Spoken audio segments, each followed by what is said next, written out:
quoi votre truc? Spécial vacances. Belle journée sur Aigle Média. Tout de suite, il est l'heure d'enfiler son plus beau maillot de bain et d'aller faire une petite balade avec un plongeon dans un lac, par exemple. Ce sont les fameuses randonnées Plouf, un mélange de randonnée et de baignade sur 40 itinéraires à travers la Suisse. Et pour nous en parler, ce matin, nous sommes avec Alizé Dabert qui travaille chez l'éditeur Helvétique. Bonjour et bienvenue sur Aigle Média. Si, bonjour. Alors tout d'abord, qu'est-ce qui a donné naissance à ce guide un peu particulier, Rando Plouf? Alors Rando Plouf, c'est un peu le petit dernier de notre collection, puisqu'à la base on a les rando bières, avec le rando bière en Suisse, qui est je pense celui que les gens connaissent le plus. On a dérivé ça en rando vin, rando spa l'année dernière, et puis on s'est dit rando spa c'est bien, mais quand il fait 32 degrés, on a plus envie d'un petit bain au Un peu frais. de fraîcheur, voilà. Et pas un spa, voilà. Et donc on a eu cette idée de rando Plouf, aussi parce qu'on s'est rendu compte avec toutes les randos qu'on a fait jusqu'à maintenant, en fait il y a hyper souvent des endroits de baignade, et voilà, ça nous a donné envie d'avoir un guide un peu plus sur les baignades. Donc il y a des lacs, il y a des rivières, il y a des bassins naturels avec des cascades, donc il y a vraiment plein d'endroits différents, c'est super varié, et il y en a vraiment pour tous les goûts.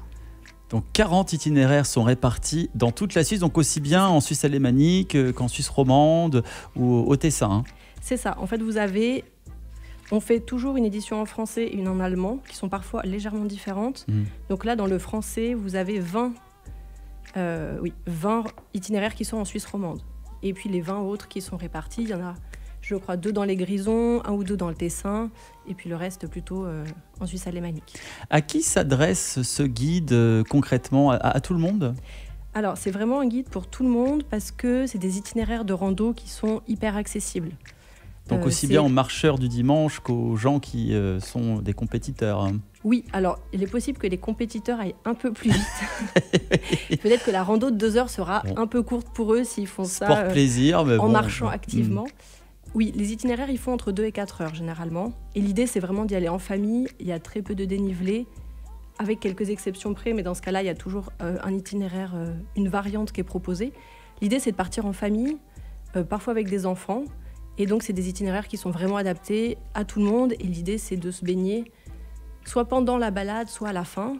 Mais voilà, l'idée, c'est pas de faire une rando. On se dit que c'est quand même plutôt un guide d'été. Voilà, c'est quand même aussi une période où il fait assez chaud, donc on ne va pas vous demander de faire 8 heures de marche sous le soleil. Alors il y a par exemple Saint-Blaise dans le canton de Neuchâtel, Zermatt, Cuilly. Est-ce que parmi tous ces itinéraires qui nous sont proposés, est-ce que vous avez, vous par exemple, un petit coup de cœur, une préférence personnelle? Moi j'ai 2 coups de cœur, j'ai Saint-Ursanne, juste parce que l'endroit est magnifique. Donc, c'est dans le Jura? Tout à fait, ouais. C'est vers Port-Entruy. Par là, oui. Et c'est un endroit qui est aussi connu pour le kayak, etc., dans le Doubs. Donc c'est vraiment un endroit très sympa. Et mon autre coup de cœur, c'est Bâle, aussi parce qu'Helvétique, on est à Bâle. Et c'est une des villes comme Berne où on peut se baigner vraiment dans la ville. Oui. Puisqu'on saute dans le Rhin et on fait ce parcours dans le Rhin. Et ça, c'est assez incroyable de faire ça. Donc ça, c'est quelque chose que je fais. C'est une de celles que j'ai faites plusieurs fois. Bon, entre nous, si on aime l'eau mais qu'on n'aime pas trop marcher, est-ce qu'on peut tricher un peu? On peut tricher, pas toutes, mais la plupart du temps, le point d'eau, il est assez vite accessible, ou alors c'est une boucle. Et effectivement, vous pouvez y accéder sans trop d'efforts, sans trop de marche. Donc, fini les arrivées en sueur et bonjour les arrivées en crawl ou à la brasse avec Rando Plouf, 40 itinéraires à ne pas manquer partout en Suisse où on allie donc la balade et la natation, la nage si on veut, ou alors la petite baignade tranquille. On fait trempette durant la période estivale. Alizé Dabert de chez Helvétique, merci beaucoup d'avoir été avec nous, de nous avoir parlé de ce bon plan. Simplement avant de se quitter, où est-ce que l'on peut retrouver ces ouvrages? Vous pouvez les trouver en librairie, n'importe quelle librairie. Et petite précision que je n'ai pas donnée, vous avez des fichiers GPX qui sont fournis pour chaque itinéraire. Donc vous pouvez très bien choisir votre balade, puis télécharger le fichier GPX et donc pas forcément emmener le guide avec vous, même si c'est toujours chouette parce qu'il y a aussi des petites infos complémentaires sur des choses à voir, etc. Donc, on vous laisse, tiens, on a attendu une cascade pas loin. Hein. Allons-y. La deuxième édition, on n'est pas loin pour vous. C'est à tester aussi, alors. À tester. Merci beaucoup, Merci beaucoup. Alice, d'avoir été avec nous. Et puis, on vous souhaite plein de bonheur pour la période estivale. Merci. À bientôt.